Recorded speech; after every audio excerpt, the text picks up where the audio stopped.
march in memory of Lauren Smith Fields. She died after meeting a man on a dating app. Her family says Bridgeport police botching the response. Frank Recchia broke the story and files this report. Steve, thank you. And new details out tonight about the moments leading up to Lauren Smith Fields' death. It's killing me inside. I miss my baby. It was a cold Sunday morning, December 12, 2021, in Bridgeport, Connecticut. The streets were still, the sky overcast. Inside a modest third-floor apartment on Plymouth Street, the quiet was interrupted by a 911 call that would ripple across the state and eventually the country. At approximately 6:30 a.m., a man reported that a young woman was unresponsive in bed, bleeding from her nose. Emergency responders arrived minutes later, only to find the 23-year-old already gone. Her name was Lauren Smith Fields. The man who had called 911 was someone Lauren had met just 3 days earlier on a dating app. He told police that they had spent the previous evening drinking, watching movies, and talking. He claimed she had fallen asleep and that he had carried her to bed. By morning, she was unresponsive. Blood on her face, cold to the touch, paramedics pronounced Lauren dead at the scene at 6:49 a.m. She had likely been deceased for more than an hour by the time they arrived. According to reports, she had no known chronic health conditions and no history of substance abuse. Yet, something had gone terribly wrong during the night. The official cause of death would not be released for several more weeks. In those early hours, the scene was quiet, too quiet. Lauren's family wouldn't find out what happened until the following day. Her mother, Chantel Fields, had grown concerned when she couldn't reach her daughter. After calls and messages went unanswered, she and Lauren's brother visited her apartment. On the door, they found a note that simply said, "If you're looking for Lauren, call this number." It was the landlord's. He told them Lauren had passed away the day before. That was how her family learned their daughter was gone. There had been no police visit, no phone call, no official notification, just a handwritten note on a door. That absence of contact would come to define what Lauren's family felt was a cold and dismissive response from the very system meant to protect and inform them. Lauren was more than the circumstances of her death. She was a vibrant young woman with dreams and direction.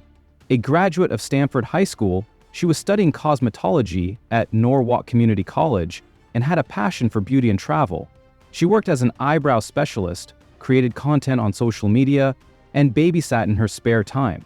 Friends described her as energetic, joyful, and full of life. She had dreams that stretched far beyond the edges of Bridgeport. She wanted to start her own business, travel, build a future. She had a family that loved her deeply and friends who spoke of her as a light in their lives. Her life wasn't just in progress, it was filled with momentum. She was building something. It is important, especially in cases like this, to begin not with mystery or speculation, but with the person at the center. Lauren was not just a victim. She was a sister, a daughter, a friend, and a young Black woman navigating her future with independence and determination. Her death is a tragedy, but her life is what matters most in understanding what comes next. And what came next in the days and weeks after Lauren's death would raise a series of troubling questions about the investigation, the handling of evidence, and the way her family was treated. Because the silence in that apartment wasn't just the sound of grief. It was the sound of something being missed, or worse, ignored. And that's where the investigation begins. The earliest stages of the investigation into Lauren Smith Fields' death were marked by silence. Not just the silence of loss, but the kind that signals neglect. When police arrived on the scene, they took only a handful of items as evidence: Lauren's passport, her cell phone, credit card, and a small amount of cash. Other objects, some of them crucial, were left untouched. A used condom, an unsealed pill, and a half-finished drink remained in the apartment. Bloodied sheets were not taken for analysis. Days later, it would be Lauren's family, not forensic experts, who would collect these items, stunned that they had been left behind. The family says they provided evidence they'd collected to crime scene investigators who arrived for the first time that day, included a bloody sheet and a pill. And 2 cups of like drinks or whatever next to a bottle. They didn't take none of that. We seen a condom, we seen lube, other stuff in there, and they didn't take none of this. According to statements made by the family's attorney, no detectives interviewed the man who had been with Lauren that night beyond his initial account. Police had apparently made an early decision. They did not consider him a suspect. When questioned, officers told the family, "He's a nice guy. You're jumping to conclusions." The man, whose identity has not been formally released in public records but was described as a 37-year-old white male, told police they had met on a dating app and had gotten together for the first time that night. His story was simple. They drank, talked, and watched a movie. He claimed that Lauren fell asleep on the couch, and he later carried her to bed. By the next morning, she was unresponsive. This police report of the response to a 911 call from Lauren's apartment on the morning of December 12th from a white male identified as Matthew LaFountain. The investigator notes he was trembling and visibly shaken. LaFountain said they met on the dating site Bumble, began drinking shots of tequila, and Lauren became ill. That later they played some games, ate some food, and started to watch a movie. He says he carried her to her bedroom and laid her in her bed. He then laid down next to her and fell asleep. He woke up again at approximately 0630 hours, and she was laying on her right side. Blood was coming out of her right nostril onto the bed, and she was not breathing. Bridgeport police did not open a criminal investigation in the days that followed. Instead, Lauren's death was considered an untimely passing, a vague and non-criminal classification that offered little hope of accountability. In those days, Lauren's family made multiple attempts to speak with the lead detective on the case, but each time they were met with either silence or hostility. One call ended with the detective allegedly hanging up on Lauren's father. Another time, the response was simply, "Stop calling me, we're working on it." Weeks passed, still no suspects, no arrests, no clear answers. It wasn't until January 24th, 2022, over a month after Lauren's death, that the Connecticut office of the chief medical examiner released the cause of death: acute intoxication from a combination of fentanyl, promethazine, hydroxyzine, and alcohol. The manner of death was ruled accidental. This ruling stunned the family. Lauren had no known history of drug use, and those closest to her were adamant that fentanyl was not part of her life. Her brother, Lakeem Jeter, stated in multiple interviews that the finding did not match the sister he knew. For them, this wasn't closure, it was confusion. Following the medical examiner's report, the Bridgeport Police Department finally opened a criminal investigation. The Narcotics and Vice Division, in partnership with the U.S. Drug Enforcement Administration, took over the case. The shift in tone came only after sustained public pressure, including attention from national media outlets and social media campaigns calling for justice in response to widespread outrage. The early days of an investigation set the tone for whether justice can be found. In Lauren's case, it wasn't just about what the evidence said. It was about what was never collected, never examined, and never questioned. And when families have to step into the role of investigator, it signals a gap that institutions must answer for.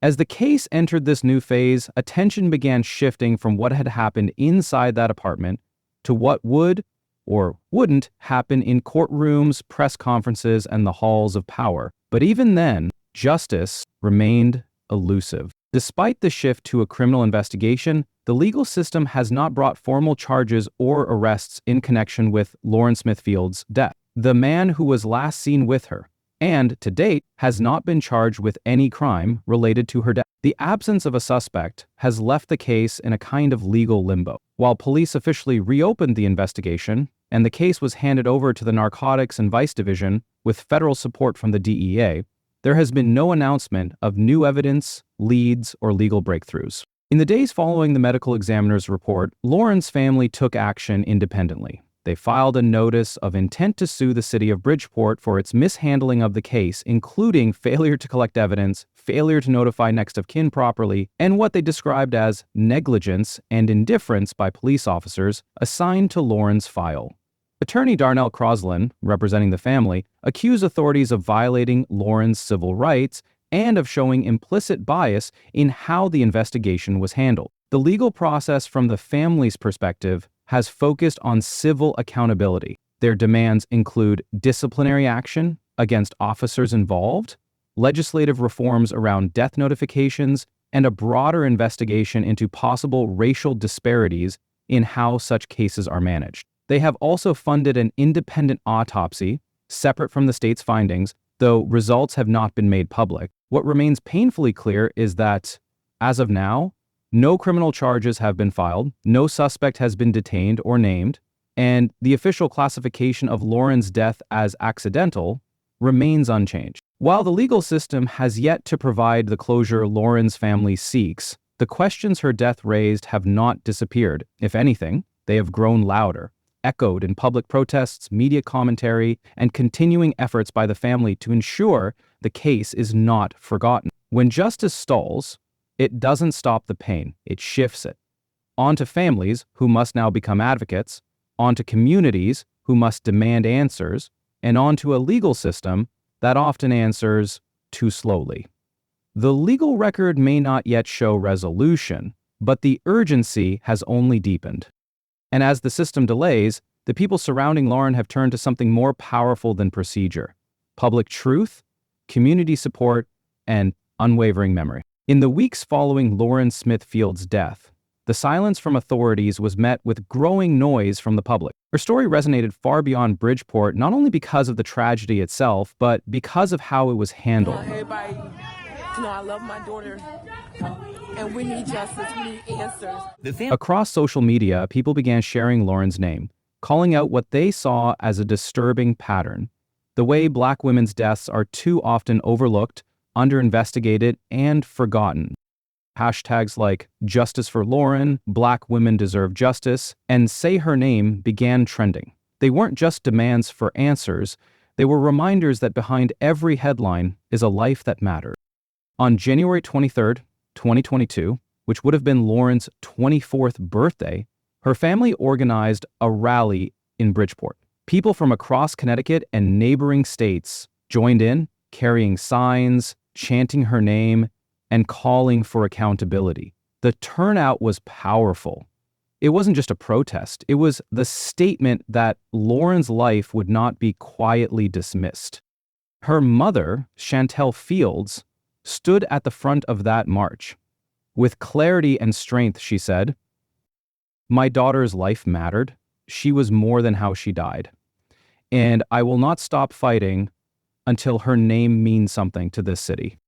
The case caught national attention, coverage spread across major news outlets. Public figures like Cardi B amplified the issue, demanding more transparency from Bridgeport officials.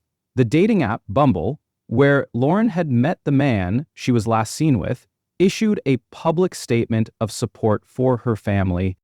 And then something began to shift. The mayor's office opened an internal investigation into how Lauren's case and that of Brenda Lee Rawls, another Black woman who died under similar circumstances the same weekend, were handled. 2 detectives were placed on administrative leave. Lawmakers began proposing bills to improve how families are notified in cases of sudden death. Awareness was turning into action, but even as policy conversations emerged, the core message remained the same: Lauren deserved better. Her case was no longer just about one woman. It became a symbol of how Black women are treated in America, in life, and in death, and how much work still remains to ensure dignity, equity, and justice. Community forums, candlelight vigils, and virtual panels followed. Black women's advocacy groups took Lauren's story into classrooms, legislative spaces, and town halls. She was not just a name on a flyer anymore, she became a catalyst for discussion and, many hoped, for lasting change. Sometimes, the impact of a story extends far beyond its ending. In Lauren's case, the aftermath became a movement, one rooted in remembrance, but pushing toward reform, toward a world where no family has to fight this hard just to be heard. Hello, friends and family. This is Lauren's 27th birthday today. I just wanted to thank everybody that wished my daughter a happy birthday. Everybody that called me, everybody that texted me, everybody that sent pictures of her. I really do appreciate you all. And if Lauren's story moved you, please consider subscribing to this channel. Share her name, carry her story forward, because when we remember, we don't just honor the life, we fight for something better.